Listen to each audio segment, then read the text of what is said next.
Teater Orang Proyek menghadirkan kisah pahit para pekerja proyek yang terjebak kerasnya sistem pembangunan. Pertunjukan pada 2 Desember 2025 ini menampilkan 3 tokoh pekerja keras yang hidupnya terus digilas tekanan sistem pembangunan. Lewat adaptasi novel Ahmad Tohari, cerita ini nunjukin bagaimana retaknya bangunan juga ngasih gambaran retaknya moral dan batin para pekerjanya. Penonton diajak masuk ke suasana absurd yang penuh konflik batin, sekaligus kritik sosial tentang hilangnya kemanusiaan.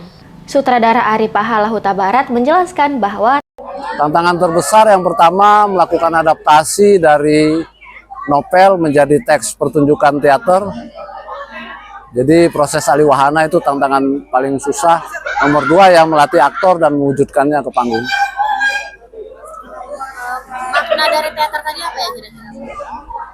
Ya, bahwa kebaikan itu selalu dikorup oleh kebijakan-kebijakan yang tidak pro rakyat.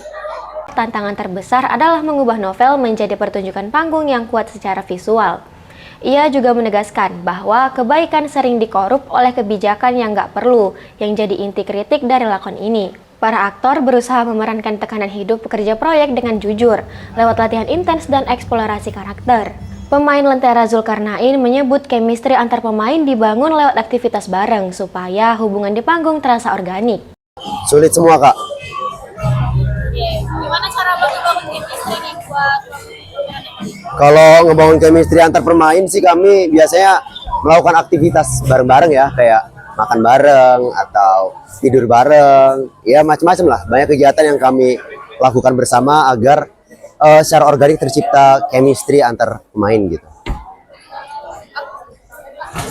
satu lagi ya, makna dari itu apa ya? Kalau soal makna silahkan untuk penonton dimaknai masing-masing gitu. Kalau makna kami nggak membatasi pemaknaan, tapi silahkan penonton bisa memaknai masing-masing begitu. Para pemain juga membebaskan penonton memaknai cerita sesuai perspektif masing-masing, karena setiap orang punya cara sendiri melihat realita pekerja proyek. Pertunjukan Orang Proyek bukan cuma hiburan, tapi juga pengingat tentang pentingnya kemanusiaan di tengah pembangunan. Jangan lupa like, komen, dan share berita ini. Saya, Askia Ardini, pamit dulu. Dan ingat, asiknya media sosial, ya media publikasi lah.